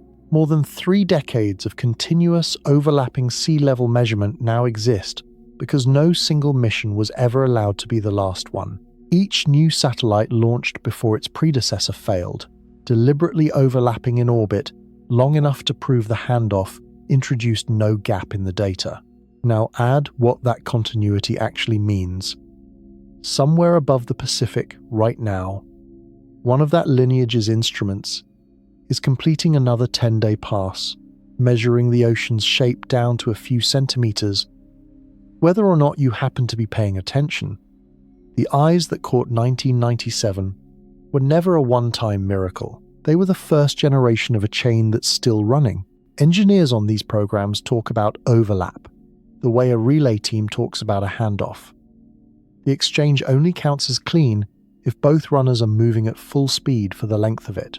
Each new satellite in the lineage spends months flying the same track as its predecessor, both instruments measuring the identical patch of ocean at the identical moment So scientists can confirm the new machine reads the sea exactly the way the old one did before the old one is finally allowed to go quiet. A gap of even a few months in that handoff would have broken the continuity this entire record depends on. 30 years of comparable data reduced to two separate, harder-to-compare fragments over a scheduling failure nobody outside the mission would ever have known to blame. That handoff discipline is, in its own quiet way, as remarkable as anything Topex measured in 1997. An unbroken chain of vantage points, deliberately engineered never to blink, watching an ocean that has never once agreed to hold still and wait for the next generation of instruments to catch up. No single engineer who worked on the original 1992 launch is still personally responsible for the satellite currently in orbit. The mission has outlived individual careers, individual agency directors, entire funding cycles that could have ended it at any point along the way. What's left running is the record itself. Patient, cumulative, indifferent to who happens to be watching it in any given decade. Exactly the kind of long attention an ocean this large has always required and almost never received before. From anyone, in all the centuries this pattern has been running underneath human history. For all that decades of continuous measurement have revealed, there's one particular piece of this system you deserve to hear stays fully unresolved. Where the heat in El Niño moves around the planet ultimately ends up, and whether any of it eventually reaches you. Some of that stored heat radiates back out to space during the event itself, which is part of why a strong El Niño year so often becomes one of the warmest years measured at the surface. Heat that had been stored in the deep ocean, finally reaching air temperature instruments can register. Some portion gets folded back down into the deep ocean during the transition toward La Niña, effectively hidden from surface measurements for years or decades, resurfacing unpredictably in future events, in ways current models still struggle to fully track. Researchers continue refining ocean heat content measurements, using floating instruments that drift through the water column, collecting temperature data at multiple depths, and the picture keeps getting more detailed without yet becoming complete. How much heat truly cycles back to the surface, on what timescale, and how that exchange might shift as the deep ocean itself slowly warms over the coming decades. These remain open questions, not settled science dressed up as uncertainty for effect. That's where this particular thread of the story has to be left tonight. Not resolved, not dismissed. Genuinely, currently unknown one more piece of an ocean that has spent this entire night proving it still keeps more of itself in reserve than any single instrument, however good, has yet managed to draw out. Picture what that hidden heat is actually doing while nobody can measure it directly. Sinking below the layer sunlight reaches, carried by currents scientists can only partially trace, waiting in the dark for some future combination of wind and circulation to lift it back toward the surface. Years or decades after the event that put it there has been filed away in textbooks as settled history. The ocean doesn't forget what it absorbs. It just doesn't always show its work. The floating instruments now tracking this hidden heat drift largely on their own, diving to significant depth and back on a repeating cycle, surfacing periodically to transmit a burst of data by satellite before sinking again to continue the measurement. Thousands of them are scattered across the world's oceans at any given time, each one a small, patient witness to a layer of the planet almost nobody else is watching, building. Slowly, the kind of long record that might eventually answer the question this segment has to leave open tonight. None of them will ever finish that record in a single lifetime. They are simply designed to keep going long after the people who deployed them have moved on to other projects, adding one more small, unglamorous data point to a picture that only ever becomes legible decades at a time to whoever eventually inherits the patience to keep looking. Before you settle into everything this ocean is still keeping in reserve, return for just a moment to the original reason any of this got studied scientifically at all. Gilbert Walker wasn't trying to understand an ocean off Peru, he was trying to forecast the Indian monsoon, because a failed monsoon in the wrong year meant famine across a subcontinent, and the empire employing him wanted advance warning it never quite managed to get. Walker himself never solved that forecasting problem to his own full satisfaction, but the southern oscillation he found while trying, and the ENSO framework Bjerknes eventually built on top of it, turned out to hold a real piece of the answer he'd been chasing. Strong El Niño years correlate, reliably though not perfectly, with weaker monsoon rainfall across large parts of India, because the same shift in tropical convection that pulls thunderstorms east across the Pacific also disrupts the pressure patterns that normally drag moisture inland off the Indian Ocean. Not every El Niño weakens the monsoon, but often enough that meteorologists watching Pacific sea temperatures today are, in a very real sense, still running Walker's original forecast, just with a century of additional physics attached to it, and a satellite record his instruments could never have imagined. You may never have heard his name before tonight. He spent his career chasing a monsoon and found an ocean instead. It turned out the ocean had been the answer to his original question all along, sitting on the wrong side of the planet from where he was looking for it. Whatever disappointment he may have felt at retiring without a finished forecast, the index bearing his name outlived that disappointment by a century, and counting, still checked routinely by meteorologists, who may not always remember whose career it once represented, or how personally he had wanted the answer he never got to see arrive, or how close he had actually come decades earlier, without ever quite closing the final distance himself. It's worth remembering that Walker himself never lived to see the connection completed. He died in 1958, more than a decade before Bjerknes closed the loop, having spent a career convinced a forecasting answer existed somewhere in the pressure data without ever locating the missing piece that would have let him prove it. The stakes attached to that connection are hard to overstate. India's monsoon delivers the majority of the country's annual rainfall in a matter of months, feeding agriculture that, even today, employs a substantial share of the national workforce and underpins food security for well over 1 billion people. A weak monsoon year isn't an inconvenience in that context.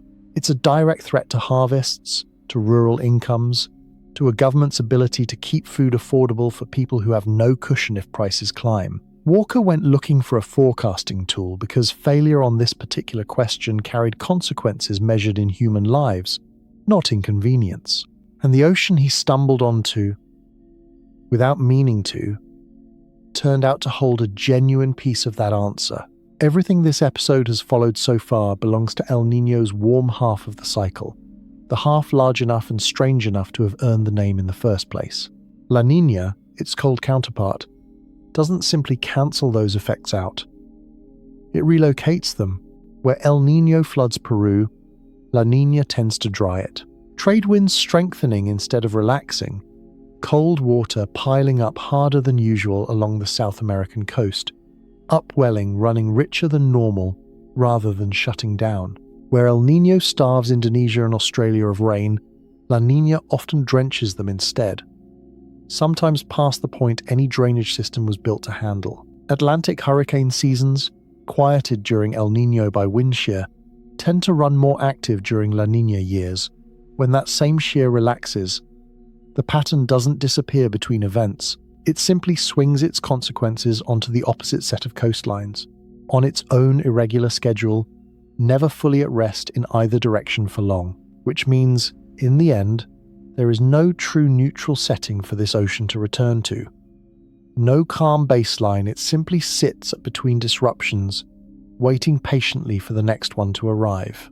There is only the oscillation itself, warm phase, cold phase, and the shorter, quieter stretches in between. And every coastline touching the Pacific has always lived somewhere inside that swing. Whether or not it ever had a satellite, a buoy, or a name for what was doing it to them. Forecasters who work this system for a living tend to stop asking, will El Niño happen this year? And start asking, which phase are we in right now? A small shift in phrasing that changes the entire posture of the question, that reframes something worth sitting with. It's tempting to think of El Niño as the disruption and everything else as normal, a storm interrupting otherwise calm weather. The instruments tell a different story.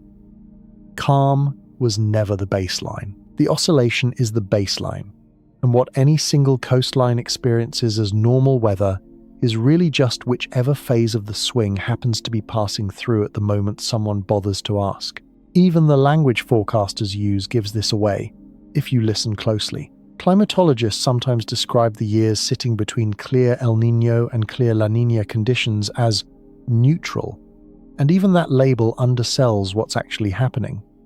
Neutral isn't stillness. It's the oscillation passing through its own midpoint, still in motion, simply between the two extremes rather than resting at either one. The same way a pendulum is never truly still except at the two edges of its swing, and spends most of its time somewhere in between, moving. Nobody watching a pendulum mid-swing would call that moment its resting state, and the ocean deserves the same courtesy.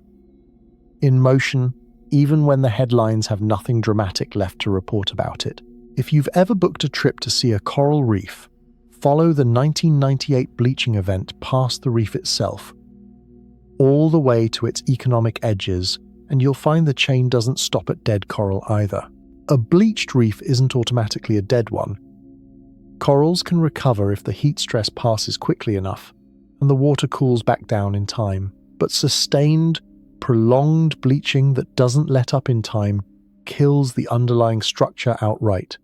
And once that structure is gone, so is the entire three-dimensional maze of crevices and ledges that reef fish depend on for shelter and breeding both. Meanwhile, fish populations that took many patient decades to establish in the first place begin declining within just a season or two of a reef's structural collapse, long before the coral skeleton itself has fully crumbled. Meanwhile, the small-scale fishing fleets built around those fish, in the Philippines, in parts of Indonesia, across island nations in the Indian Ocean whose diets and economies run heavily on reef fisheries, start reporting smaller catches, then fewer viable fishing days, then boats that stay tied up more often than not. Meanwhile, the dive tourism a healthy reef supports, often one of the largest sources of foreign income for small coastal economies, sometimes for years after the water temperature itself has returned to normal. None of this required a second disaster. It required one reef losing its algae during one overheated season and a chain of dependent systems, each one built on the assumption that the system just beneath it would keep functioning, discovering one at a time that the assumption no longer held. The fishing fleets and dive operators living downstream of a reef rarely have the luxury of waiting out that mismatch between collapse and recovery. Recovery, where it happens at all, runs on a completely different clock than collapse. A reef can lose its color in a matter of weeks. Rebuilding the physical limestone structure that fish depend on for shelter can take a decade or more of healthy growth, assuming no second heat event arrives in the meantime to interrupt it. The tourism and fishing economies built on top of that structure recover on their own, separate, often slower timeline still. Trust, once a coastline earns a reputation for empty water, is not something that rebuilds itself the moment the coral does. A traveller who hears a destination described as having lost its reef rarely checks back the following season to see whether that description still holds. The reputation, once formed, often outlasts the damage that created it, sometimes by years, sometimes permanently, regardless of how quickly the water underneath it actually recovers. The economy built on top of a reef, in other words, can take considerably longer to heal than the reef itself. A second, slower-moving consequence trailing behind the first one, invisible to anyone, only checking the water temperature and assuming that number tells the whole story of what actually happened to a coastline. Here, finally, is the tension this episode was never actually going to resolve, and it seemed worth saying plainly rather than leaving it to slide by unnamed underneath everything else. Being part of a system does not automatically grant you the ability to see that system's true shape. The fishermen of Peru belonged to the Pacific, as completely and as intimately as any human population has ever belonged to a body of water. Their food, their income, their calendar of religious observance, all bent around its long moods. And still, in 1997, they could not see the thing actually reshaping their lives until a machine built for an entirely different purpose, orbiting far outside the water they depended on for everything, finally drew the outline for them. Belonging, on its own, never once granted sight. It only grants exposure. The guarantee that whatever the larger system does, you will feel some version of it, directly and personally, whether or not you were ever positioned to understand why it was happening to you at all. Tonight was never going to resolve that particular tension, and it isn't trying to now or pretending otherwise. Some things you belong to, you will simply never be able to see whole from inside them. Not your ocean, not your civilization's slow unraveling, not, as it turns out, your own bloodstream. The honest response to that limitation isn't frustration. It's something closer to what the Peruvian sailors managed centuries before anyone could offer them an explanation. Naming what you can feel precisely, even without yet being able to see its edges. That has always been enough to start with. It was enough for them, standing on docks they never left, watching water they never fully understood. It can be enough now, too. Consider how much of your own life already runs on exactly this arrangement. You trust a heartbeat you've never watched, a nervous system you've never mapped, an immune response working on your behalf in this exact moment without asking your permission or explaining its reasoning. You have never once seen any of it directly, and you have never treated that as a reason to stop trusting it. Belonging to something larger than your own vantage point isn't a special case reserved for oceans and civilizations. It's the default condition of being any part small enough to fit inside a hole it can't step outside of. Perhaps that's the more useful way to hold this particular tension. Rather than as a limitation to overcome, every meaningful thing you belong to, a body, a family, a species, a planet, a universe, will always exceed the vantage point you have available for viewing it. That was never a design flaw waiting on a better instrument. It may simply be what belonging actually means, examined closely enough. A relationship too large to fully see, from the one position guaranteed to you inside it, and no less real for being unseeable from there. Lay everything this particular night has followed side by side, all of it at once, and a shape finally emerges that none of the individual pieces ever showed clearly on their own. Think back over what this single night has actually covered.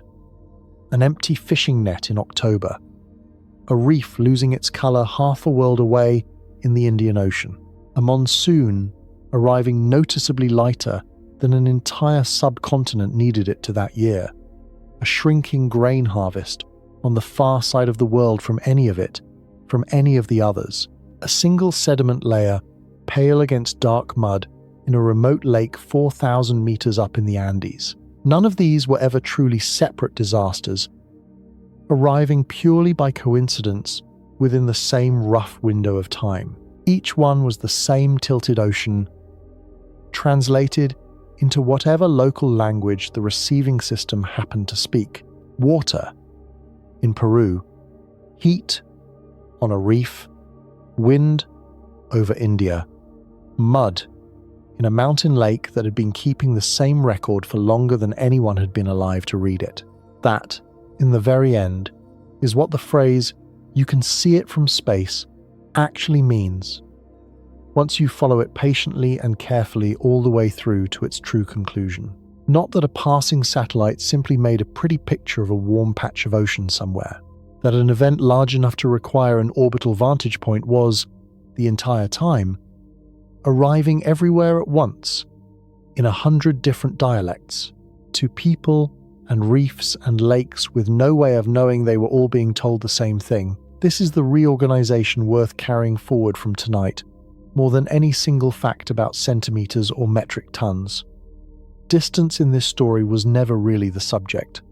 Translation was the same message, decoded differently by every system large enough to receive a piece of it, and no vantage point on the ground ever positioned to read more than one translation at a time.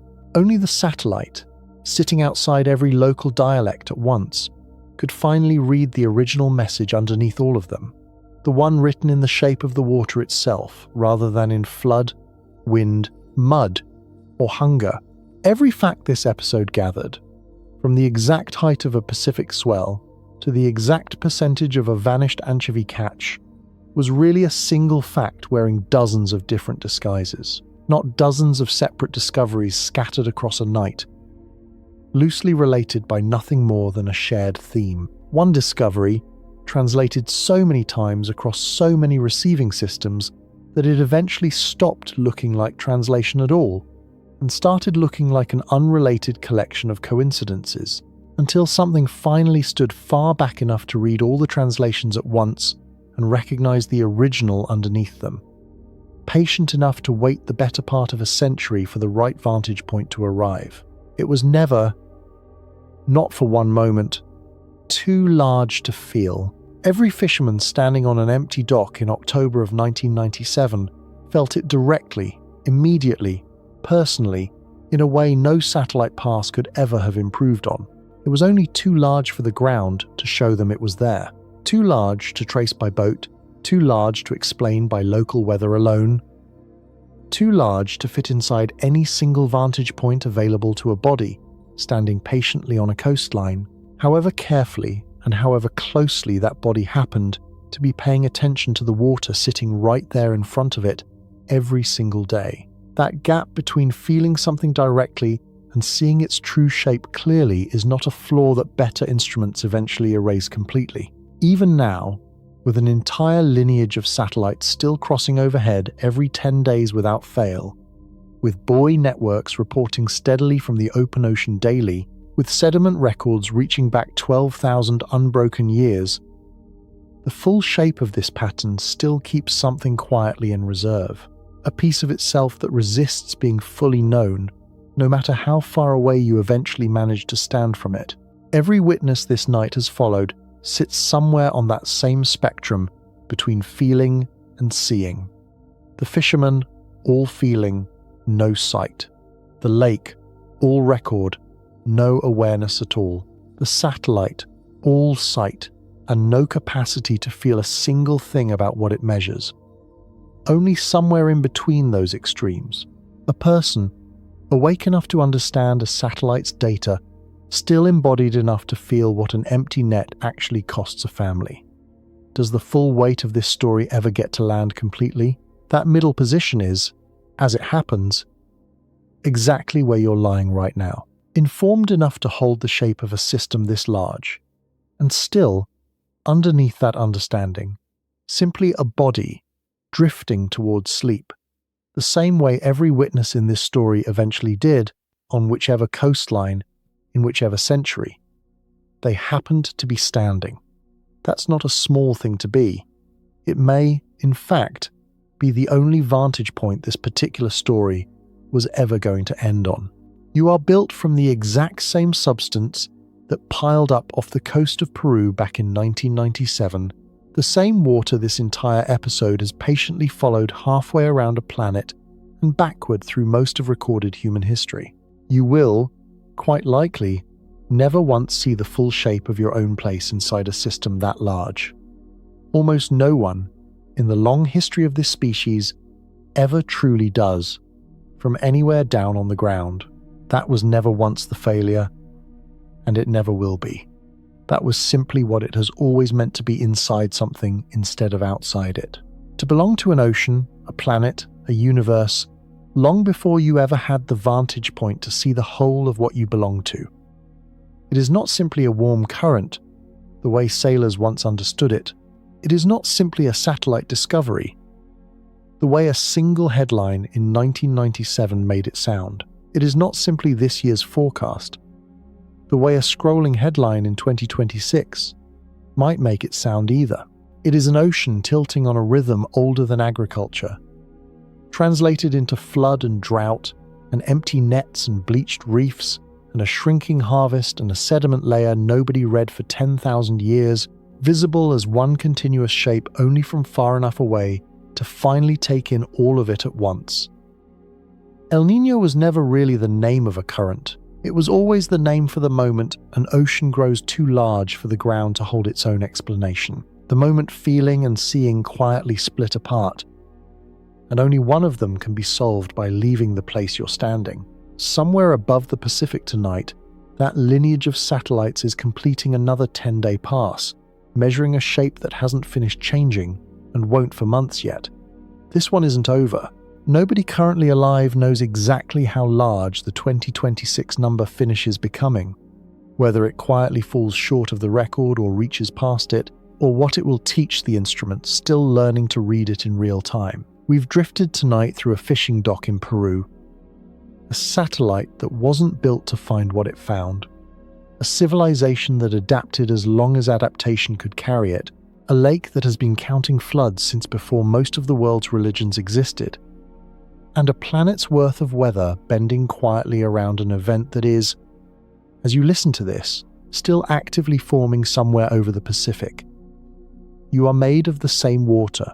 Not poetically, the actual water moving through you tonight has, at some point in its long circulation through this planet, been part of an ocean that has tilted like this more times than anyone has bothered to count. You have always been close enough to belong to it. You were simply never far enough away to see it whole. Neither was anyone else. For nearly the entire span of human history, and only for the length of one lifetime has that finally started to change. If your eyes feel heavy, let them close. You don't need to see the whole shape of anything tonight. Feeling it has always been enough to begin with. If this felt like the kind of thing worth carrying into sleep, leave a comment when you wake up and tell us what you'll never look at the same way again. If you're still here, this chapter hasn't finished writing itself yet. The ocean is still deciding, somewhere over the Pacific, exactly how large 2026 becomes, and we'll be here to follow it the moment that answer is ready to be seen. You are still built from the same water. Somewhere over the Pacific tonight, 826 miles up, an instrument is still quietly measuring what that water is doing without you. It was always going to be true before tonight. It will still be true after your eyes close. The universe will still be here when you wake up. So will we. Good night.